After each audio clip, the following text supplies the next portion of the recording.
It has been much of the focus of the refugee crisis, and now at the first World Humanitarian Summit in Turkey, the two-day program is hoping that talking and discussion will lead to priority action in certain areas. Humanitarian funding is currently 12 times greater than 15 years ago. According to experts, the costs can be curbed by reducing the need, which means a shift of emphasis from crisis response to prevention and managing the escalation of risks. A dollar invested now in relief, in upholding human rights, will save tens upon thousands of dollars down the road. So we've got to move out of a short-sighted approach to humanitarian action, get the long game in play, invest now with compassion in order that the world be made more secure in the longer term.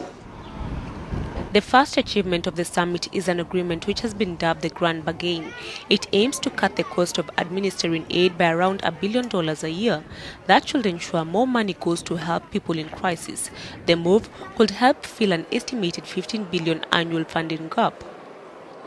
Funding is an expression of something which is much deeper. It's not only about money, but it is about a recognition of the scale and the magnitude of the challenges we face. We all now want a better humanitarian ecosystem. We all want greater efficiency. We all want less transaction costs. And more importantly, we all want results and greater impact for the people in need. The plight of children caught in the refugee crisis has been in sharp focus. It is estimated nearly 75 million had their education disrupted last year. The Overseas Development Institute says funding for education in emergencies has almost halved since 2010.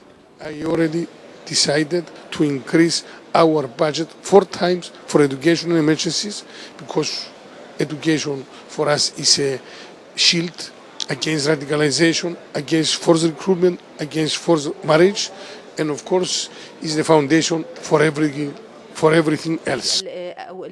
Not all the voices resonated with a positive tone. There was criticism of handling of the crisis in Europe, and in particular some of the decision-making process on what to do with migrants. I would take the Serbian example as actually being the result out of non-action in Europe, where there were no decisions on how to categorize the refugees and migrants and how to deal with them, and therefore we had large flows through Serbia. She also hopes that the refugee crisis will now be managed humanely in accordance with standards applied by European countries.